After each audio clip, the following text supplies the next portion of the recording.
दोस्तों, मैं राम सर आज आप लोगों के साथ डिस्काउंट के बारे में चर्चा करेंगे। दोस्तों, शुरू करने से पहले मैं कहना चाहूँगा कि यदि वीडियो अच्छी लगे तो लाइक, सब्सक्राइब और शेयर का बटन दबाइएगा।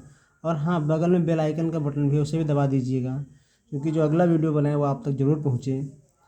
चलिए दोस्तों, हम शुरू करते हैं। दोस्तों, जैसा कि नाम लिखा गया डिस्काउंट मतलब छूट। छूट देखो दोस्तों, छूट वास्तव में होता क्या है। मैंने लिखा है डिस्काउंट सदैव अंकित मूल्य पर दिया जाता है। जब दुकानदार अपने वस्तु के क्रय मूल्य को कुछ परसेंट बढ़ा कर लिख देता है। दोस्तों, इसका मतलब ये होता है कि एक दुकानदार होता है, वो बड़ी सी मार्केट से कोई सामान लाता है। बाय द वे, आपके लिए ऐसे सामान ले आया और ला के अपनी दुकान पे लाया। वो बाय द वे 2 रुपये में लाया, तो अब 2 रुपये में तो बेचेगा नहीं, वो कुछ परसेंट बढ़ा के अंकित करेगा। तो जितना बढ़ा के अंकित करेगा फिर यहाँ अंकित मूल्य हो जाएगा। दोस्तों, यही होता है अंकित मूल्य। इसे अंकित मूल्य या छाप देता है उस वस्तु का अंकित मूल्य या छपा मूल्य या सूची मूल्य कहलाता है। दोस्तों, वास्तव में जो व्यक्ति जिस दुकान से खरीदता है यहाँ से, तो वास्तव में यहाँ से तो उसने सीपी पर खरीदा होगा। सीपी का मतलब होता है क्रय मूल्य वास्तव में, और एमपी का मतलब होता है मार्क प्राइस, अंकित मूल्य। देखो, सीपी पर लाया और कुछ परसेंट ने बढ़ा के अंकित किया तो हो गया एमपी। और एमपी से अब आप गए दुकानदार के पास, आपका बड़ा अच्छा मित्र है, उसने कहा कि भैया मुझे छूट दे दो। तो उसने कहा यार तुम मेरे मित्र हो इसलिए मैं तुम्हें छूट दे रहा हूँ। तो उसने ना आपको कुछ डिस्काउंट दे दिया। उसने डिस्काउंट दिया फिर बेच दिया। दोस्तों, उसने जब बेचा तो जब जो लाभ, और या तो उसको उस व्यापार में या तो लाभ होगा या तो हानि होगी, इतनी ही घटना घटेगी। जरा एक बार फिर से ध्यान देना। कोई व्यक्ति सीपी पर कोई वस्तु लाया, उस पर X% बढ़ा के अंकित कर दिया, और अंकित कर दिया उसने। अब छूट जो देगा वो हमेशा अंकित मूल्य पर देगा।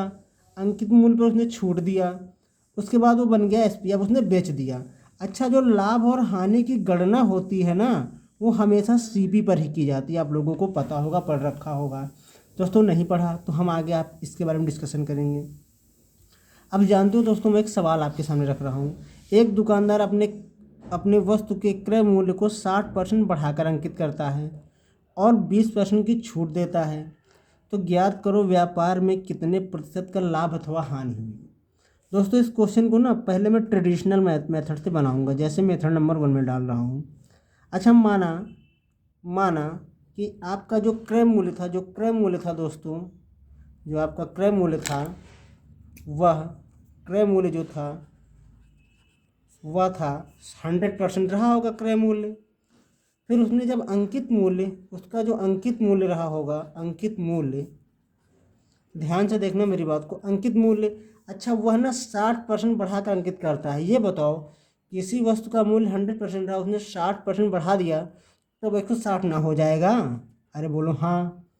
अच्छा, और अब उसने ना 20% की छूट दी। मेरे भाई, जब उसने 20% की छूट दी होगी तो उसका विक्रय मूल्य हुआ होगा। तो बस मुझे ये बता दो कि विक्रय मूल्य कितना हुआ।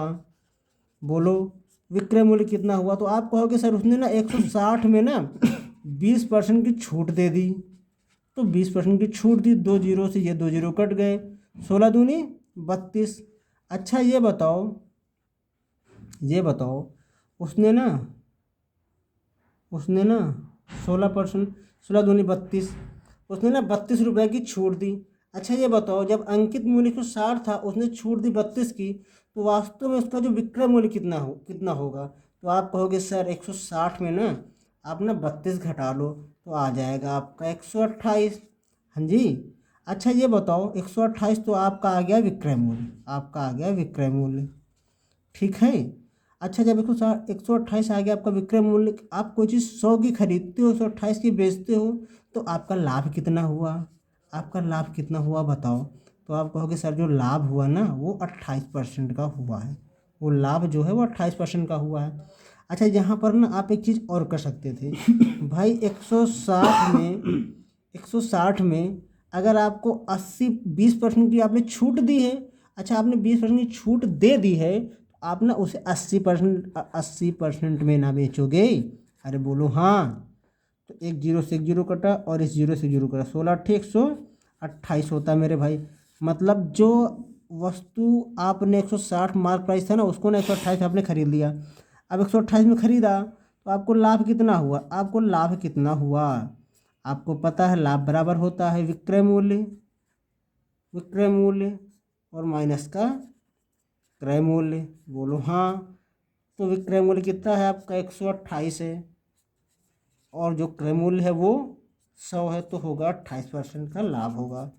दोस्तों ये तो था एक तरीका, लेकिन मैं ना आपके सामने एक ऐसा तरीका ला रहा हूँ जो वास्तव में अगर अच्छा लगे तो आप लोग बताइएगा। दोस्तों इस पेज में जगह नहीं बची, मैं आपको समझाना यहाँ चाह रहा हूँ। देखिए दोस्तों, वास्तव में ना मैंने एक सामान खरीदा। बाय द वे आपने ना कोई चीज़ सीपी किया और फिर उस पर एमपी रहा होगा, एक्सप्रेशन उस पर बढ़ाया होगा आपने दाम, और उसके बाद ना डिस्काउंट दिया 10% का, और ये हो गया आप सेलिंग प्राइस ना। ये है कॉस्ट प्राइस, ये है मार्क प्राइस और ये है सेलिंग प्राइस। ठीक है, इतना ही होता है। और तब जाके आपको ना कुछ % का प्रॉफिट होता है या फिर लॉस होता है। तो दोस्तों जब कभी ऐसी घटना घटे तो आपको ना हमेशा डायरेक्ट प्रॉफिट अथवा लॉस % बराबर होता है एक्स। चूँकि आपने एक्स को बढ़ा के लिखा था ना, तो एक्स होगा प्लस में, और डिस्काउंट दोगे मेरे दोस्त तो ये माइनस नहीं हो जाएगा, तो माइनस डी और माइनस एक्स डी बटे 100, ये हो गया। अब देखो आपका सवाल कह क्या रहा था एक्चुअली में, जो इसकी वैल्यू है ना, इसकी वैल्यू यदि पॉजिटिव में आएगी तो हमेशा आपको प्रॉफिट होगा, और इसकी वैल्यू अगर नेगेटिव में आई तो मेरे भाई लॉस होगा। ठीक है, लॉस होगा। चलिए देखते हैं आगे। तो आपका सवाल था कि क्या था सवाल कि 60% बढ़ा कर अंकित करता है। अच्छा ये बताओ, 60% बढ़ा कर अंकित करता है, 60% बढ़ा कर अंकित करता है और छूट देता है 20% की छूट देता है, तो एक्स की जगह पर डी लिख दिया, एक्स की जगह पर 60 लिख दिया और डी की जगह पर 20 लिख दिया, माइनस 60 इंटू 20। भाई यहाँ ना 60 हुआ होगा, यहाँ 20 हुआ होगा, यही ना हुआ होगा, तो और बटे 100। चलिए साहब, एक जीरो से एक जीरो काटे, एक जीरो से एक जीरो काटे, 60 में 20 घटाओगे तो 40 होगा। आपने पढ़ रखा होगा 6 दूनी 12 होता है, 40 में 12 घटाओगे तो 28 होगा। अच्छा ये बताओ, ये 28 प्लस में आया कि माइनस में आया, तो आप कहोगे सर जी यहाँ प्लस लगा होता है, तो बच्चा आपको ना लाभ हो गया 28% का इस व्यापार में। चलिए साहब, अगर आप समझ गए हैं ना तो इस क्वेश्चन को लगाइए। एक दुकानदार अपने वस्तु पर 40% की छूट प्रदान करता है तथा 80% का लाभ कमाता है, तो बताओ उसने क्रय मूल्य पर कितने प्रतिशत अधिक अंकित किया होगा। साहब सवाल जानते हो क्या पूछ रहा है, मैं यहाँ सोल्यूशन डाले दे रहा हूँ।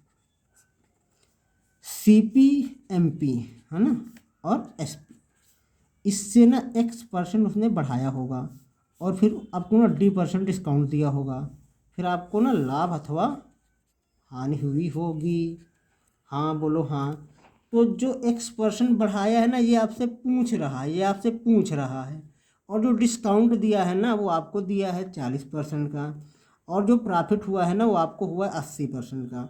चलिए साहब, आपने पढ़ रखा है कि जो प्रॉफिट अथवा लॉस % होता है वो होता है x minus D minus x D upon 100। बोलो हाँ। तो यहाँ पर 80 हो गया, ठीक है, यहाँ पर हो गया 80 बराबर x आपको निकालना, ध्यान रखना, और ये ना हो गया कितना, ये हो गया 40। चलिए साहब 40 x बटे 100 हो गया। अच्छा ये बताओ 20 दूना 40, 20 पंचे 100, ये 40 इधर आएगा तो प्लस में आएगा, हो जाएगा 120। अच्छा x माइनस 2x बटे 5 बचा, ये 5 ऊपर जाएगा घटेगा तो बचेगा 3x बटे 5, 3x बटे 5 बराबर 120। 3 से इसको काटोगे तो होगा 40, और 40 से 5 इधर गुणा करोगे तो हो जाएगा 200। वाह भाई वाह, ये दुकानदार तो बड़ा होशियार निकला, इसने ना 200% बढ़ा के अंकित किया था, मतलब कितना फ़ायदा कमाते हैं ये लोग ना। चलिए साहब, ये तो हो गया आपका कि जब कभी भी आपको इस फार्मूले में, इसमें ना आपको 2 चीज़ें दी जाएंगी, तीसरी पूछा जाएगा। कभी ना आपको एक्स दिया जाएगा, डी दिया जाएगा, फिर प्रॉफिट अथवा लॉस पूछेगा। कभी ना आपको प्रॉफिट या लॉस देगा, एक्स नहीं देगा और डिस्काउंट देगा, फिर एक्स आपको निकालना है। कभी इन दोनों में से एक और इसको देगा और आपको ना डिस्काउंट निकालना है।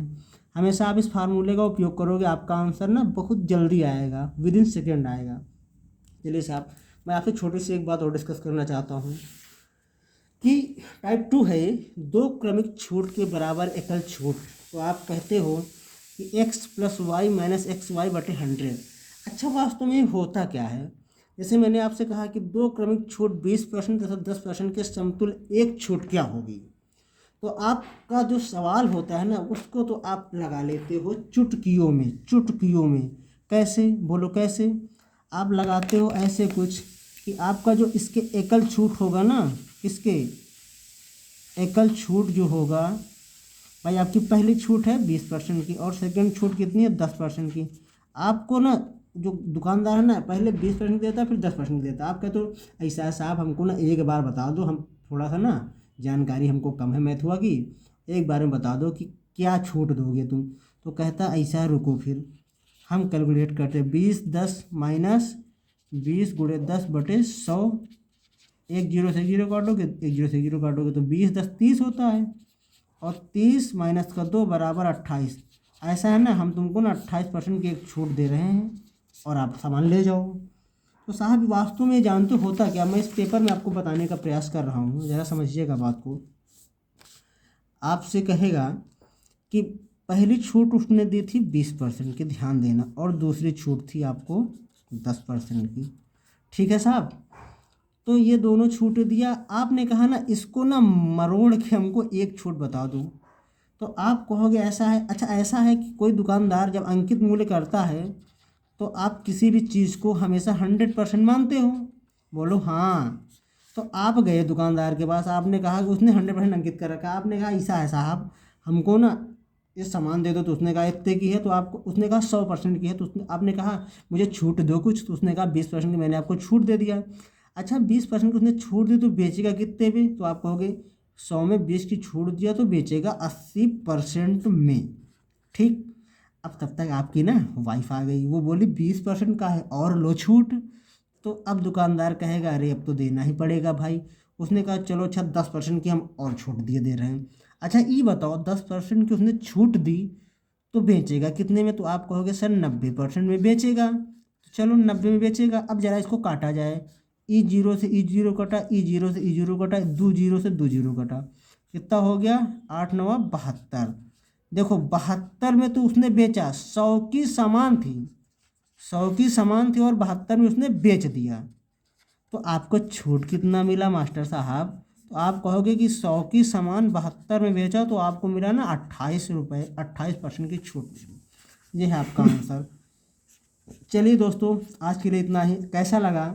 अगर अच्छा लगा हो तो लाइक, सब्सक्राइब और बेल आइकन का बटन दबाइएगा। मैं रेगुलर आपके लिए वीडियो लेकर आऊँगा और आप यकीन मानिए कि गर्दा उड़ा के रख दूँगा। जय हिंद टू ऑल।